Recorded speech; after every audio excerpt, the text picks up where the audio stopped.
రక్తధారలే కారుచున్న యేసయ్యను కన్నులార చూడు ఆ త్యాగము.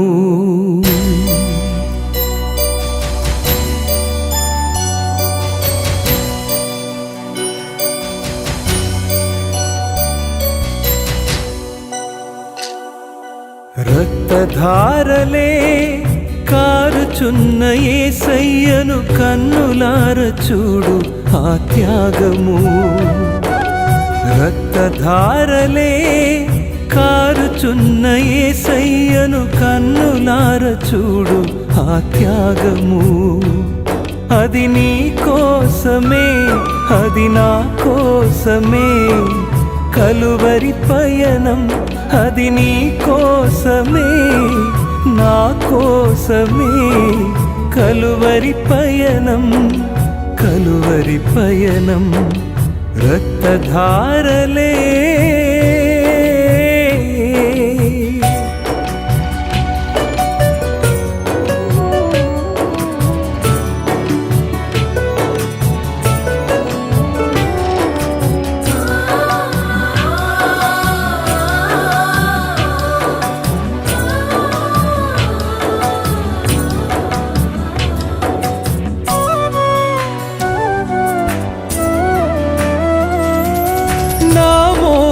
చూపులే నా ప్రభువుకు శాపమై మోమున తుమ్ము వేయబడినది. నా చేతి పాపమే నా తండ్రికి శోధనై చేతిలో శీలలు దిగబడినవి. నా మోహపు చూపులే నా ప్రభువుకు శాపమై మోమున తుమ్ము వేయబడినది. నా చేతి పాపమే నా తండ్రికి శోధనై చేతిలో శీలలు దిగబడినవి. అది ఎవరి కోసమో తెలుసుకో, అది నీ కోసమే, నా కోసమే కలువరి పయనం. రక్తధారలే కారుచున్న యేసయ్యను కన్నులార చూడు ఆ త్యాగము. రక్తధారలే కారుచున్న యేసయ్యను కన్నులార చూడు ఆ త్యాగము.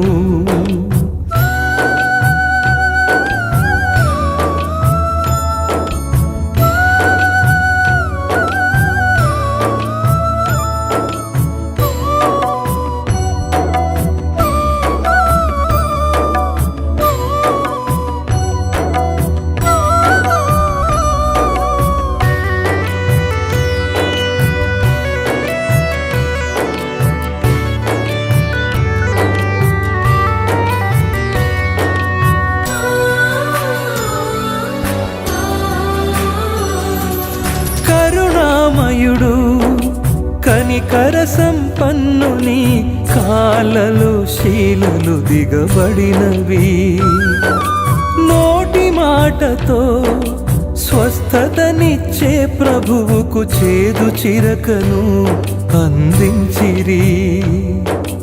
కరుణామయుడు కనికర సంపన్నుని కాళ్ళలో శీలలు దిగబడినవి. నోటి మాటతో స్వస్థతనిచ్చే ప్రభువుకు చేదు చిరకను అందించిరి. ఇక ఎన్నిసార్లు చెయ్యాలి సిలువ త్యాగము, అది నీ కోసమే, నా కోసమే కలువరి పయనం. రక్తధారలే కారుచున్న యేసయ్యను కన్నులార చూడు ఆ త్యాగము. రక్తధారలే కారుచున్న యేసయ్యను కన్నులార చూడు ఆ త్యాగము.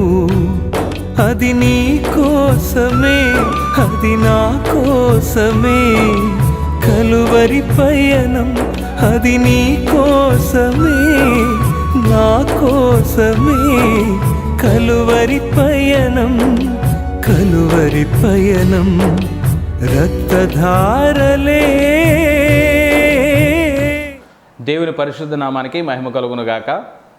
కూడిన మీ అందరికీ ప్రభువును లోకరక్షకుడైన యేసుక్రీస్తు వారి పవిత్ర నామంలో క్రీస్తు పేరట మీ అందరికీ ప్రత్యేకమైనటువంటి వందనాలు తెలియజేస్తున్నాను. ఎలా ఉన్నారు? మరొక రాత్రి మనందరం ఇలా కలుసుకొని ప్రభు నామాన్ని స్తుతించడానికి, తండ్రి అయినటువంటి దేవుడు నా జీవితంలో ఆయన చేసిన బలమైనటువంటి కార్యములను బట్టి ప్రభువుని ఎంతగానో స్తుతిస్తూ, మరొక రాత్రిని మన జీవితాల్లో ఆయన దయచేసిన విధానమును బట్టి ప్రభువుని స్తుతిస్తూ ఆయన మహిమపరుస్తూ ఉన్నాను. మీరందరూ అనేక మంది ఎంతగానో సపోర్ట్ చేస్తూ, ప్రార్థన చేస్తూ, కామెంట్లు ఇస్తూ, మీ విలువైనటువంటి అద్భుతమైనటువంటి సమయాలు హెచ్చించి కొద్ది నిమిషాలు దేవుని యొక్క వాక్యాన్ని వినడానికి, కొద్ది నిమిషాలు మాతో కలుసుకొని ప్రభునామను స్తుతించడానికి మీరు హెచ్చిస్తున్న కాలమును బట్టి, సమయాలు బట్టి ప్రభుని ఎంతో స్తుతిస్తూ ఉన్నాను. దేవుడు మిమ్మల్ని నిండారుగా దీవించును గాక. తండ్రి అయిన దేవుడు తన సన్నిధి కాంతిని మీ పైన ప్రకాశింపజేసి మనస్ఫూర్తిగా దేవుడు మిమ్మల్ని అభినందించి ఆశీర్వదించును గాక. ఆమెన్. చెప్పండి ఆమెన్ అని. ఆమెన్. రైట్. ఈ రోజుకైనటువంటి దేవుని వాక్యము గనక మనం ఆలోచన చేస్తే, శనివారం నిమిత్తం ఏర్పాటు చేయబడినటువంటి మాట, నీపై తొలగని దేవుని ప్రేమ. ఈ సంవత్సర కాలంలో ప్రేమ అనేటువంటి మాటను మనం అధ్యయనం చేస్తున్నాం ఈ 40 దినాలు కూడా. ఈ 40 రోజుల టాపిక్స్లో ప్రేమించినటువంటి దేవుని ప్రేమ ఎలాంటిదో మనం ఆలోచన చేయగలుగుతున్నాం. బాగా మీరు అర్థం చేసుకోండి. ఇప్పుడు వరకు నేను ఇంచుమించుగా 21 టాపిక్లు ఇప్పటి వరకు నేను మాట్లాడాను. ప్రతిదీ కూడా నీ పట్ల, నా పట్ల, మనుషుల పట్ల ఆయన కలిగి ఉన్నటువంటి ప్రేమ ఎలాంటిదో, మనుషుల్ని ఆయన ఎంతగా ప్రేమిస్తున్నారనేటువంటి విషయాన్ని జ్ఞాపకం చేసుకుంటూ వస్తున్నాను. ఈరోజు ఆయన మన పైన ఉన్నటువంటి ప్రేమ ఎలాంటిదంటే, ఎప్పటికీ తొలగిపోలేనటువంటి ప్రేమట. ఒకసారి చెప్పండి, ఎప్పటికీ తొలగని ప్రేమ. అది ఎప్పుడూ కూడా నిన్ను విడిచిపెట్టదా ప్రేమ. ప్రేమ అనేకమైనటువంటి పాపములను కప్పును అని కనపడుతుంది వాక్యంలో. అయితే ఈ ప్రేమ ఎప్పుడూ కూడా నిన్ను తొలగిపోదు. మనుషులు కొన్ని సందర్భాల్లో వారికి అవసరం ఉన్నప్పుడు, వారికి బాగా ఇష్టపడినప్పుడు, వారికి నీ ద్వారా ఏదైనా పని ఉంది అని తెలిసినప్పుడు మాత్రమే నిన్ను బహుగా ప్రేమిస్తారు, నీతో మంచిగా మాట్లాడతారు, నువ్వంటే ఇష్టపడినట్లుగా ఉంటారు, నీ మీద అమితమైనటువంటి అభిమానాన్ని చూపిస్తారు. వన్స్ నీ అవసరం తీరిపోగానే, వన్స్ నీకంటూ దాని గురించినటువంటి అవసరత అయిపోగానే నిన్ను ప్రక్కన పెట్టేస్తారు. తొలగిపోతుంది, అప్పటితో ఆ ప్రేమ అయిపోతుంది. కానీ నా యేసు ప్రభువారు నువ్వు ఆయనకి రిటర్న్గా ఏమీ చేయకపోయినా, నువ్వు ఆయనకి బదులుగా నువ్వు ఆయన చూపిన ప్రేమకు ఏ విధమైనటువంటి రెస్పాన్స్ నువ్వు ఇవ్వకపోయినా, ఎలాంటిదైనా సరే ఆయన ఖచ్చితంగా నిన్ను ప్రేమిస్తాడు. ఆయన నిన్ను వదిలిపెట్టే దేవుడు కాదు. నిన్ను తొలగిపోయి నిన్ను వదిలిపెట్టేసి ఉండేటటువంటి వ్యక్తి కాదు ఆయన. ఆయన ఒక వ్యక్తి అయితే కాదు, ఆయన దేవుడు అయినటువంటి మనుష్య రూపంలో ఉన్నటువంటి దైవాత్మ స్వరూపుడిగా ఎన్నో సందర్భాల్లో మనం ఆలోచన చేసాం. ప్రేమ ఉప్పొంగదు, ప్రేమ డాంబికాన్ని చూపించదు, ప్రేమ అమర్యాదగా నడుచుకున్నదని కొరింథీయులకు రాసిన పత్రిక, మొదటి కొరింథీయులకు రాసిన పత్రిక 13వ అధ్యాయం అంతా ప్రేమ గురించి కనిపిస్తూ ఉంటుంది.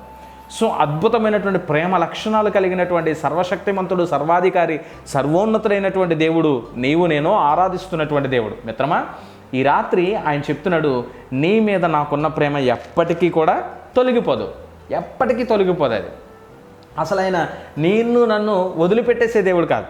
దానికి ధ్యానాంశంగా యెషయా గ్రంథం 54వ అధ్యాయం 7 నుంచి ఉంది. చూడండి, యెహోవా నిన్ను పిలుచుచున్నాడు, నిమిషం మాత్రము నేను నిన్ను విసర్జించితిని, గొప్ప వాత్సల్యముతో నిన్ను సమకూర్చెదను, మహోద్రేకము కలిగి నిమిషం మాత్రము నీకు విముఖుడనైతిని, నిత్యమైనటువంటి కృపతో నీకు వాత్సల్యము చూపుదును అని నీ విమోచకుడు యెహోవా సెలవిచ్చుచున్నాడు. దేవునికి స్తోత్రం చెప్పండి. అద్భుతమైనటువంటి మాట. యెషయా గ్రంథంలో 54వ అధ్యాయము 7-8 వచనాల్లో రాయబడినటువంటి మాట. నిశ్చయమైనటువంటి కృపతో, వాత్సల్యముతో దేవుని నిన్ను నింపగలిగిన వాడు. మనుషులు కొన్ని సందర్భాల్లో వదిలిపెట్టేస్తారు, మర్చిపోతారు. ఇంకాలకి ఏది గుర్తుండదు, ఇంకా నువ్వు చేసిన ఏది గుర్తురావు, నువ్వు చెప్పింది ఏది గుర్తుండదు, నువ్వు చూపిన ప్రేమ గుర్తుండదు, నువ్వు చేసిన పని గుర్తుండదు. కానీ యేసుక్రీస్తు ప్రభువారు మాట్లాడుతున్న, తండ్రి అయిన దేవుడు, యెహోవా దేవుడు మాట్లాడుతున్నారేమో తెలుసా, నేను నిన్ను నిశ్చయమైనటువంటి కృపతో, వాత్సల్యముతో నిన్ను కాపాడుతాను నేను అని అంటున్నాడు ఆయన. నీపై తొలగిపోదు నా ప్రేమ ఎప్పుడూ కూడా, ఎడబాయదు నా ప్రేమ నిన్ను ఎప్పుడూ కూడా అంటున్నాడు దేవుడు. ఈ రాత్రి మాటలు వింటున్న ప్రియ దేవుని బిడ్డ, ఆలోచన చేయి. మనుషులు నిన్ను ఎన్నిసార్లు అవహేళనకు గురి చేశారు, ఎన్నిసార్లు ఆయన చూపిన ప్రేమను వ్యర్థంగా పోగొట్టేశారు, నీ ప్రేమను ఎంతగా తోలనాడేశారో ఒకసారి ఆలోచించి. ఆయన నీపైన తొలగిపోయినటువంటి ప్రేమ, నిమిషం మాత్రమే నిన్ను వదిలిపెట్టాడట. ఆయన నిమిషం మాత్రమే, ఒక్క నిమిషం వదిలిపెట్టాడట. కానీ గొప్ప వాత్సల్యంతో మరలా నేను నిన్ను సమకూర్చుకుంటాను అంటున్నాడు ఆయన. ఏమండి, మహోద్రేకము కలిగి నిమిషం మాత్రం నీకు విముఖుడనైతేని నిశ్చయమైనటువంటి కృపతో నీకు వాత్సల్యమును చూపిస్తాను నేను అంటున్నాడు దేవుడు. దానికి ఎగ్జాంపుల్స్గా కింద మాట్లాడుతూ అంటాడు, నేను నిమిషం మాత్రమే, ఎలాగా నోవహు కాలంలో జలప్రలయం గురించి నేను చెప్పినట్లు చేశాను, అది ఎలా జరిగిందో అలాగే కూడా జరిగిన నేను నిన్ను వదిలిపెట్టను, ఇంకెప్పుడు కూడా నీకు అలాంటిది చేయను అని దేవుడు ఒక నిబంధన ఇచ్చాడు కదా. ఆ నిబంధన ఇస్తూ ఆయన ఏమన్నాడు, ఆకాశంలో ఒక ఇంద్రధనుసును పెట్టాడు దేవుడు. ఇంద్రధనుసును పెట్టి ఆయన అంటాడు, ఇదిగో ఈ ఇంద్రధనుసు ఎందుకు పెట్టానో తెలుసా, ఇంకెప్పుడైనా ఎలా జరుగుతుందేమో అలా జరగకుండా ఉండడం కోసం నేను ఏం చేస్తాను తెలుసా, ఆకాశంలో నీకు నాకు మధ్య ఒక నిబంధన పెట్టుకుందాం. ఎప్పుడైతే నా కోపం లేదా నాకు ఏదైనా కనుక నిన్ను విసర్జించాలని అనిపిస్తే కనుక వెంటనే ఆ ఇంద్రధనుసు పైకి వచ్చేస్తుంది. అప్పుడు నాకు తెలుస్తుంది, అయ్యో నా ప్రజలని నేను మరలా వాళ్ళని ఏం చేస్తాను, ప్రేమిస్తానని తండ్రి అయినటువంటి దేవుడు ఒక నిబంధనగా మనకు ఒక ఇంద్రధనుసును పెట్టుకున్నాడు. నీ మీద కోపముగా ఉండనని, నిన్ను అసలు గద్దించనని నేను ఒట్టు పెట్టుకొని ఉన్నాను. దేవునికి స్తోత్రం చెప్పండి సార్. దేవుడే ఏం చేస్తాడటండి, ఒట్టు పెట్టుకున్నాడట. దేనికి? అసలు నిన్ను గద్దించనని, నీ మీద కోప్పండని దేవుడు ఒట్టు పెట్టుకున్నాడట. నోవహు కాలంలో నేను ఒట్టు పెట్టుకున్నాను. ఎలాగో తెలుసా, ఇంకెప్పుడు ఈ ప్రపంచాన్ని సునామీతో కానీ లేకపోతే ఈ ప్రపంచం మొత్తాన్ని జలప్రలయంతో నేను నింపను అని ఆయన ఒట్టు పెట్టుకున్నాడట. అలాగే ఇప్పుడు కూడా ఒట్టు పెట్టుకుంటున్నాను అంటున్నాడు. ఏమని? నీ మీద కోపంతో ఉండను, నిన్ను గద్దించనని నేను ఒట్టు పెట్టుకొనిచున్నాను. పర్వతములు తొలగిపోయినా, మెట్టలు తత్తరిల్లిపోయినా, ఏది ఏమైపోయినా నా కృప మాత్రం నిన్ను విడిచిపోదు, నా కృప నిన్ను విడిచిపోదు అంటున్నాడు దేవుడు. మిత్రమా, కొన్ని సందర్భాల్లో మనం బాధకు గురైపోతాం కదా. కొన్ని సందర్భాల్లో అయ్యో ఏంటి శోధనలు ఏంటి, శ్రమలు ఏంటి, నాకే ఏంటి ఇబ్బందులు ఏంటి, ఎందుకు ఇలా జరుగుతుంది, నా పరిస్థితి ఏంటి అని చాలా గందరగోళ పరిస్థితుల్లోకి నువ్వు వెళ్ళిపోతావు కదా. ఈ రాత్రి దేవుడు మాట్లాడుతున్నాడు, పర్వతాలు తొలగిపోయినా, మెట్టలు దద్దరిల్లిపోయినా నా కృప నిన్ను విడిచిపోదు. ఎందుకంటే నేను నీ యందు జాలిపడినటువంటి దేవుని, నేను సమాధాన విషయమైనటువంటి నా నిబంధన ఎప్పటికీ తొలగిపోదు. నీ యందు జాలిపడు యెహోవా అయినటువంటి నేనే నీకు సెలవిస్తున్నాను, నేను నీ మీద నీ కొరకు నిన్ను కోపపడనని, నిన్ను గద్దించనని ఒట్టు పెట్టుకొని ఉన్నాను అని వాక్యంలో కనపడతాను. ఈ రాత్రి ఈ మాటలు వింటున్నటువంటి నీవు ఆలోచించే. కొంతమంది అంటున్నారు, నాకు ఫోన్ చేసి కొంతమంది మాట్లాడుతున్నారు, అన్నయ్య దేవుడు మా మీద కోపపడ్డాడేమో అన్నయ్య, దేవుడు మా మీద కోపం చూపిస్తున్నాడేమో అన్నయ్య, దేవునికి మా మీద కోపం ఉందేమో అన్నయ్య, దేవుని షాప్ మీద మా జీవితంలో తగిలేసిందేమో అన్నయ్య అని చాలామంది అంటూ ఉన్నారు. బైబిల్ గ్రంథాన్ని బట్టి మాట్లాడుతున్నాను, నీ మీద ఏ శాపము కానీ, ఏ కీడు కానీ, ఏది నీకు అంటదు, దరి చేరదు. మీ అందరికీ తెలుసు కదా, ద్వితీయోపదేశకాండంలో అద్భుతమైనటువంటి మాట, మీ నిమిత్తం మీ శాపాన్ని దేవుడు ఆశీర్వాదంగా మార్చాడని కనపడతా ఉంటుంది కదా. నీ నిమిత్తము దేవుడు నీ శాపాన్ని ఆశీర్వాదంగా మార్చేసేటటువంటి దేవుడు ఆయన. కొన్ని సందర్భాల్లో మనం అనుకుంటాం, ఏమనంటే ఇది శాపం నాకు తగిలేస్తుందేమో, ఈ దీవెన లేకుండా అయిపోతున్నాను నేను, నా పట్ల దేవుని ప్రేమ వెళ్ళిపోతుందేమో, నాకు ఇంకా ఇలాగే ఉంటుందేమో, నేను ఏం చేయాలి, అసలు నాకేమీ అర్థం కావట్లేదు అని అనుకుంటున్నామేమో. ఈ లోకంలో బ్రతుకుతున్నప్పుడు నా ప్రతి పరిస్థితి ఎలాగే అయిపోతుంది ఏంటి అని అనుకుంటున్నావేమో. ఈ రాత్రి ప్రభు మాట్లాడుతూ ఉన్నారు మీతో, బాగా వినండి, మీ శాపాలన్నీ తొలగించబడ్డాయి, నేను మిమ్మల్ని ఏమీ వదిలిపెట్టేసే దేవుని కాదు, ఎందుకంటే నేను నీతో ఉన్నాను, నా ప్రేమ ఇప్పుడు తొలగిపోదు నీ పట్ల. నీ శాపం ఉందని, లేదా నేనేదో నిన్ను చూడట్లేదనో, లేదా నిన్ను ప్రేమించట్లేదనో నువ్వు అనుకోద్దు అని ఆయన అంటున్నాడు. చూస్తారన్నమాట. ద్వితీయోపదేశ కాండము 23వ అధ్యాయం 5వ వచనం చూడండి. 5వ వచనం, అయితే నీ దేవుడైన యెహోవా బిలాము మాట విననొల్లకుండెను, నీ దేవుడైన యెహోవా, ఈ పాయింట్ చూడండి ఎంత క్లారిటీగా ఉంటుందో, నీ దేవుడైన యెహోవా నిన్ను ప్రేమించెను.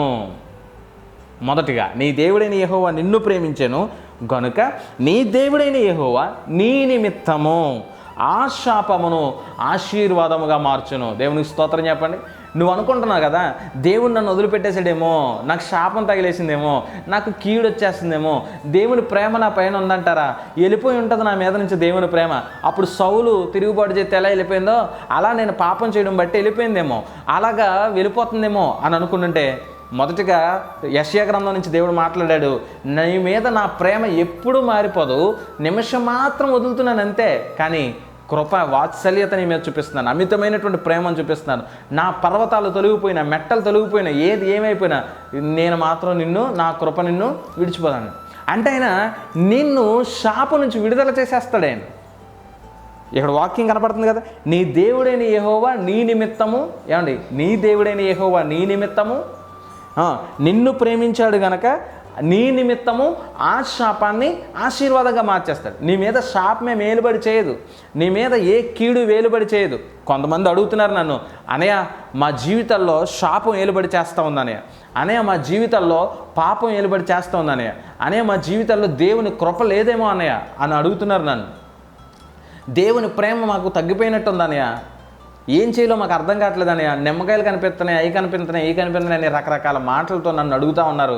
ప్రభు సేవకుడిగా చెప్తున్నాను, ఏ శాపము ఏ కీడు ఆయన మిమ్మల్ని తొలగిపోయే దేవుడు కాదు. లోకంలో జరుగుతున్న వాటికి మీరు భయపడాల్సినటువంటి అవసరమే లేదు. లోకాన్ని కలిగించిన లోకాధికారి, సర్వశక్తి కలిగిన దేవుడు, సర్వాంతర్యామి అయిన దేవుడు, సర్వసృష్టికి ఆధారభూతుడైన దేవుడు, సర్వమును కలిగించిన దేవుడు నీ పక్షమునున్నాడు. దేనికి నువ్వు భయపడాల్సినటువంటి అవసరమే లేదు. నువ్వు భయపడినంటే మాట చెప్పనా, నువ్వు భయపడినంటే నీ మీద ఏ సాతాను క్రియ ఉన్నప్పటికీ ఆయన కృప నిన్ను విడిచిపోదు. నిన్ను ఏ దుష్ట క్రియ బంధించినప్పటికీ నీ కృప నిన్ను విడిచిపోదు. భయపడకండి. ఒక అద్భుతమైనటువంటి మాట చెప్తాను, వినండి. చాలామంది, నిన్న ఒక సహోదరి ఫోన్ చేసింది నాకు, అన్నయ్య మా ఇంటి దగ్గర మంత్రించిన నిమ్మకాయలు పెట్టారు, కొంతమంది ఏమన్నారంటే చేతబడి చేస్తారనయ్య మీ మీద అని చెప్పారు, మరి ఇప్పుడు మా పరిస్థితి ఏంటనయ్య అని చెప్పి ఫోన్ చేసింది ఓ చెల్లి. ఇప్పుడు ఏం చెప్పాలి నేను? అంటే చేతబడి చేసిన నిమ్మకాయలు అవన్నీ కనిపిస్తున్నాయని, అవన్నీ పెట్టారని, మీ బావగారు ఏం చేశారంటే అట్లా తీసి ఇసిరేసాడు అని, అలాగ పైకి బయటికి ఇసిరేసాడు, కానీ చాలా భయంగా ఉందని. ఏంటి పరిస్థితి అంటే, నీ పైన ఆయన ప్రేమ ఏమైనా తొలగిపోద్దా? అస్సలు తొలగిపోదు. ఒక్కసారి నిన్ను తన బిడ్డగా చేసుకున్న తర్వాత, నిన్ను తనవాడిగా చేసుకున్న తర్వాత, నువ్వు ఆయన సొంతము అని దేవుడు అనుకున్న తర్వాత, ఆయన నిన్ను విడిచిపెట్టే దేవుడు కాదు, ఆయన నిన్ను మర్చిపోయే దేవుడు కాదు. వాక్యం కూడా సెలవిస్తుంది, నువ్వు చేస్తున్న నీ ప్రార్థన బట్టి కానీ, నిన్ను ప్రేమించడాన్ని బట్టి, నువ్వు చేస్తున్న నీ ప్రార్థన బట్టి, నీ నిమిత్తము నీకు ఏ శాపం వచ్చినా ఆ శాపాన్ని ఆశీర్వాదంగా మార్చేస్తాడు దేవుడు. మన ఏరియాలో ఎలాంటివి తక్కువే కానండి, అలా తెలంగాణ అటు సైడ్ కనుక మనం వెళ్తే ఎక్కువ చిల్లంగి అని, లేదా ఇంకా చేతబళ్ళు అని, ఇంకా రకరకాల అవన్నీ ఉన్నాయి. నేను చెప్తున్నాను, లేవు అని మాత్రం నేను అన్ను, ఉన్నాయి, కానీ అవేవి మనల్ని ఏమీ చేయలేవు మనల్ని. అవన్నీ ఉన్నాయి, కానీ అవేమీ కూడా మనల్ని ఏమీ చేయలేవు. కారణం ఏంటో చెప్పమంటారా? మనతో ఉన్నవాడు సర్వశక్తి కలిగినటువంటి దేవుడు, మనతో ఉన్నవాడు జీవము కలిగినటువంటి దేవుడు, మనతో ఉన్నవాడు నిన్ను ఎప్పుడు ఎడబాయని, నీపైన తొలగని ప్రేమతో ఉన్నటువంటి దేవుడు. కొండలు దత్తరిల్లిపోయినా, మెట్టలు తత్తరిల్లిపోయినా, కొండలు పర్వతములు కూలిపోయినా ఆయన కృప నిన్ను విడిచిపోదు. అవి ఎవరికి అటాక్ అవుతాయి అని అంటే భయపడకండి. మరి ఎవరైతే బలహీనంగా ఉంటారో, ఎవరైతే పదే అదే ఆలోచించుకుంటూ ఉంటారో, ఎవరైతే వాటి గురించి బాగా లోతుగా వెళ్ళిపోయి అయ్యి బాబు ఎలాగ అయిపోయింది అలా అయిపోయిందని బాధపడిపోతూ భయపడిపోతూ ఉంటారో వాళ్ళకి అటాక్ అయిపోతాయి. నెగిటివ్ ఎనర్జీ అనేటువంటిది, పాజిటివ్ ఎనర్జీ ఉందంటే ఖచ్చితంగా నెగిటివ్ ఎనర్జీ ఉంటుంది. నెగిటివ్ ఎనర్జీ ఎక్కువైతేనే ఇలాంటి ప్రాబ్లమ్స్ మన జీవితంలో వస్తాయి. మళ్ళీ అన్నయ్య ఏంటో మొత్తం మీద దెయ్యాల గురించి శాస్త్రాల గురించి చెప్తున్నాడు అనుకోవద్దు మీరు. అండి, అంటే ఆయన ప్రేమ ఎలాంటిదో గుర్తు చేయడానికి చెప్తున్నాడు. నువ్వు ఎట్టి పరిస్థితుల్లో భయపడడానికి వీల్లేదు. ఆయన నీతో మాట్లాడుతున్నాడు, నీ పైన తొలగని ప్రేమతో నేనున్నాను, నీ మీద నా ప్రేమ చాలా గొప్పది, నేను నిన్ను వదిలిపెట్టేసేవాని కాదు, నీ పైన నాకున్న ప్రేమ చాలా ఉన్నతమైంది. అది లోక సంబంధంగా ఏ దుష్టుడు దాన్ని చెరపలేడు, ఎవడు నన్ను వేరు చేయలేడు. మరణమైనను మరణాంధకారమైనను, కలిమిలోనైనను, లేమిలోనైనను ఏది కూడా క్రీస్తు యేసు ప్రేమ నుండి మనల్ని ఎడబాపేది లేదు అని వాక్యం తెలియజేస్తుంది. అపోస్తలుడైనటువంటి పౌలు గారు కూడా అదే అంటాడు, మరణం వచ్చినా కానీ, తిండి లేకపోయినా కానీ, ఏమి లేకపోయినా కానీ, ఏమంటే ఈ శత్రుముఖలు నన్ను చుట్టినా కానీ ఏదైనా సరే క్రీస్తు ప్రేమ నుంచి నన్ను ఎడబాపలేదంటాడు. ఈ రాత్రి ఈ మాటలు వింటున్న ప్రతి దేవుని బిడ్డ, భయపడకు. నీ పైన ఉన్నటువంటి ప్రతి శాపము చదువుకున్నాం కదా, అక్కడ బిలాము శపించడానికి వస్తే ఆ శాపాన్ని దేవుడు వినకుండా ఏం చేశాడో తెలుసా? ఆ శాపమును వినకుండా మీ దేవుడైన యెహోవా మిమ్మల్ని ప్రేమించాడు కాబట్టి మీ దేవుడైన యెహోవా మీ నిమిత్తము ప్రతి శాపాన్ని ఆశీర్వాదంగా మార్చేసినటువంటి దేవుడు. ఈ రాత్రి మాటలు వింటున్నటువంటి ప్రియ దేవుని బిడ్డ, దేవుని పక్షముగా దైవ పూరితంగా మాట్లాడుతున్నటువంటి ఈ మాటలు నీ జీవితానికి ఆశీర్వాదకరంగా ఉండాలని నేను కోరుకుంటున్నాను. నీవు ఏ విధమైనటువంటి కష్టంలో ఉన్నా, బాధలో ఉన్నా, శ్రమలో ఉన్నా, ఇబ్బందిలో ఉన్నా, ఈ రాత్రి దేవుడు మాట్లాడుతున్నాడు. ప్రభు సేవకునిగా ఒక అన్నగా నేను తెలియచేస్తున్నాను, నువ్వు ధైర్యం వహించు, నువ్వు ధైర్యంగా నిలబడు, ధైర్యంగా ఉండు. దేవుడు నీతోనే ఉన్నాడు. ప్రతి సమయంలో, ప్రతి కష్టంలో, ప్రతి బాధలో, ప్రతి ఇబ్బందులో నిన్ను వదిలిపెట్టేలేదు ఆయన. వస్తే క్రైస్తవుడు అయినందుకు శ్రమలు అనుభవించాలి, క్రైస్తవుడు అయినందుకు శోధనలు వస్తాయి. నేను మళ్ళీ చెప్తున్నాను, నా వీడియోస్లో చాలాసార్లు నేను చెప్తాను, క్రైస్తవులకు శ్రమలు రావు అని మేము చెప్పట్లేదు ఎప్పుడు. బాగా వినండి. మీరు దేవుణ్ణి నమ్ముకోలేదు కాబట్టి మీకు ఇన్ని కష్టాలు, దేవుణ్ణి నమ్ముకోలేదు కాబట్టి మీకు ఇన్ని శ్రమలని నేను చెప్పను. దేవుణ్ణి నమ్ముకున్నా సరే మనకి కష్టాలు వస్తాయి, బాధలు వస్తాయి, ఇబ్బందులు వస్తాయి, అన్నీ వస్తాయి. కానీ వాటిని తట్టుకునేటటువంటి కెపాసిటీని దేవుడిస్తాడు మనకి. వాటిని తట్టుకుని నిలబడేటటువంటి సామర్థ్యత దేవుడు మన జీవితాల్లో కలిగింపజేస్తాడు. మీకు తెలుసా, యోబు అంతటి మహాభక్తి పరుడికే ఎన్ని శ్రమలు కలిగినాయి లోకంలో. మీకు అన్నీ ఎరిగినటువంటి వారే కదా. శ్రమలు లేకుండా మన క్రైస్తవ జీవితం ఉండదు. కొంతమంది అంటారు, యేసుప్రభుని నమ్ముకుంటే కనుక మీ కష్టాలు తొలగిపోతే నేను కాదనట్లేదే, తొలగితే, కానీ ఖచ్చితంగా మళ్ళీ వస్తే వాటిని నిలబడగలటువంటి శక్తి దేవునికి ఇస్తాడు. దేవుని నమ్ముకున్న కొత్తలో చాలా గొప్పగా నేను ఆస్వాదించబడ్డానండి. ఇప్పుడు దేవుని దగ్గరకు వచ్చిన తర్వాత కొంచెం నా ఉద్యోగం పోయింది, నాకున్నటువంటి పరిస్థితులు పోయినాయి, నెలకి ₹1,00,000 సంపాదించే నేను ఈరోజు 10,000, 20,000 కూడా సంపాదించలేకపోతున్నాను. అనయ్య ఏంటి మా జీవితాలు, ఈ శాపం ఏంటి, మా జీవితాలు ఈ పరిస్థితి ఏంటి అని అనుకుంటున్న మీ జీవితాలను బట్టి దేవుడు మాట్లాడుతున్నాడు. నీ పైన తొలగని ప్రేమ ఆయనకుంది, విడిచిపోని ప్రేమ ఆయనకుంది. నిన్ను విడిచి ఎడబాసేసి నిన్ను దూరం పెట్టేసేటటువంటి దేవుడు కాదు ఆయన. బలపడు. దేవుని వాక్యం ద్వారా ఈ రాత్రి ప్రభు సేవకుడిగా మాట్లాడుతున్నాను. నీ పైన ఉన్న ప్రతి శాపాన్ని తొలగించినటువంటి సమర్థుడైన. నమ్మకంతో ప్రార్థన చేయండి, దేవుని పట్ల విశ్వాసంతో ఉండండి, ఇంకా కఠినమైనటువంటి దీక్షతో దేవుని పట్ల మీరు పూనుకోండి, ప్రయత్నం చేయండి. దేవుని సన్నిధిలో ఇంకా బలమైనటువంటి దేవుని బిడ్డలుగా బ్రతకడానికి ప్రయత్నం చేయండి. మీకున్నటువంటి ప్రతి టాలెంట్ దేవుడు ఎరిగినటువంటి వాడు, మీకున్న ప్రతి సామర్థ్యత దేవుడు ఎరిగినటువంటి వాడే. దేవుడు మీ ప్రతి పరిస్థితిని మార్చునోగాక.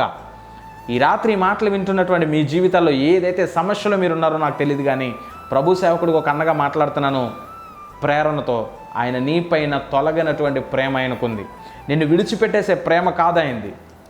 నువ్వు ఏ పరిస్థితిలో ఉన్నా సరే అనుకున్నావేమో, దేవుని దగ్గరకు వచ్చిన తర్వాత కూడా నా పరిస్థితులు ఇంకా మారలేదు, నేను ఇంకా ఉద్యోగంలో స్థిరపడలేదు, నా అప్పులు ఇంకా తీరలేదు, నేను అనుకున్న గోల్స్కి రీచ్ అవ్వలేకపోతున్నాను.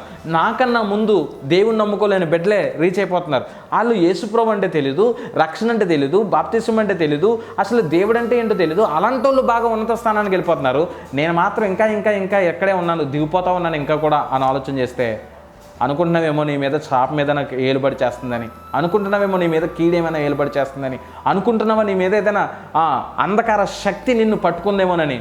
లేదు మిత్రమా, వీటన్నిటికంటే గొప్పది, వాటన్నిటికన్నా సమర్థ్యత కలిగింది, నెగిటివ్ ఎనర్జీలన్నిటికన్నా ద బెస్ట్ పాజిటివ్ ఎనర్జీ యేసుప్రభు వారు. నీతో ఉన్నాడాయన ధైర్యం. యేసుప్రభుతో ఉన్న శిష్యులకే భయం వేసింది కొన్ని సందర్భాల్లో, లేదా? కానీ యేసుప్రభుతో ఉన్న శిష్యులకు భయపడలేదా? యేసుప్రభు వారు పడుకొని ఉంటే సముద్రం అలలు వేసి లెగిసిపోతుంటే పేతురు వెళ్ళి పడుకున్నటువంటి యేసుప్రభు లేగు, నీకు చింత లేదా? మేము పడిపోతున్నాం, మేము భయపడిపోతున్నాం, మేము ఇక్కడ ఉంది మా పరిస్థితి, మేము ఏమైపోతాం, నీకు చింత లేదా మా గురించి అని అడిగితే ఒక్క మాటతో సముద్రపు తుఫాను ఆపినటువంటి దేవుడు కదండి. ఒక్క మాట, శక్తి కలిగిన మాట, సర్వము అధికారం కలిగినటువంటి మాట, ద పాజిటివ్ ఎనర్జీ కలిగినటువంటి మాట. ఈ రాత్రి దేవుడు మాట్లాడుతున్నాడు. నా జీవితాల్లో దేవుడు బలమైనటువంటి కార్యాలు చేయడానికి ఒక్క మాట చాలు. నువ్వు నేను దేవునికి ఇష్టంగా బ్రతికినప్పుడు, నీవు నేను దేవునికి ఇష్టమైనటువంటి జీవితాలతో జీవిస్తున్నప్పుడు, దేవునికి నమ్మకంగా మనం బ్రతికినప్పుడు ఆయన హెచ్చించేటటువంటి దేవుడు, తలగా ఉంచేటటువంటి దేవుడు, నీ పైన తొలగని ప్రేమతో ఆయన ఉన్నటువంటి దేవుడు. ఒట్టెట్టుకున్నాడని నీ మీద ఆయన ప్రామిస్ చేస్తున్నాడు. ఆయన మనుషులు చేసినటువంటి ఒట్టులు, మనుషులు చేసిన ప్రామిసులు నేలల మీద చేసిన ప్రామిసులాగా వెళ్ళిపోతాయి, అంతే, ఉండవు. ఏమైనా ఉంటాయా? ఇప్పుడు ప్రస్తుతం ట్రెండింగ్ ఏంటి? రాజకీయం కదా. రాజకీయ నాయకులు పోళ్ళు ప్రమాణాలు ఇప్పుడు మామూలుగా ఉండవు. ఇంకా మనం వినాలే కానీ ఓ 10-15 పేజీలు ప్రమాణాలు చెప్తారు వాళ్ళు. మేము ఇది చేస్తాం, అది చేస్తాం, ఇలా చేస్తాం, అలా చేస్తాం, అది దాన్ని ఊదలు కొడతారు మనకు 2 చెవుల. ప్రేమించినప్పుడు లేదా పెళ్లి చేసుకున్నప్పుడు పెళ్లిలో ప్రమాణాలు చేస్తారు. ఏమండి, మనుషులు చేసే ప్రమాణాలు కానీ లేదా లోకస్తులు చేసే ప్రమాణాలు కొన్ని సందర్భాల్లో ఫెయిల్ అయిపోతాయి. కానీ నీతో ప్రమాణం చేసింది, నీ మీద ఒట్టు పెట్టుకుంది ఎవరో తెలుసా? సర్వశక్తి కలిగిన దేవుడు, నిన్ను కలిగించిన దేవుడు, నిన్ను ప్రేమించిన దేవుడు.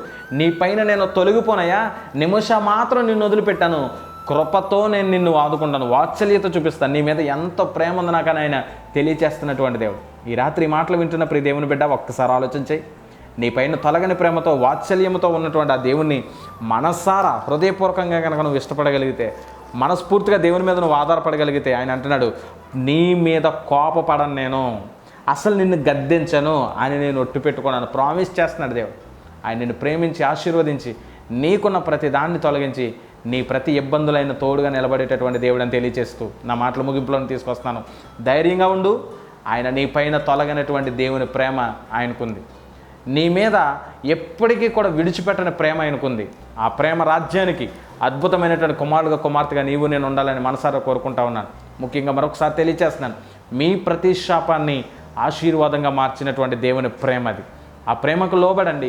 యేసు ప్రభుని మనసారా నిండు హృదయంతో పూజించండి, ఆరాధన చేయండి. లోకరక్షకుడైనటువంటి దేవుణ్ణి మనసారా వేడుకోండి.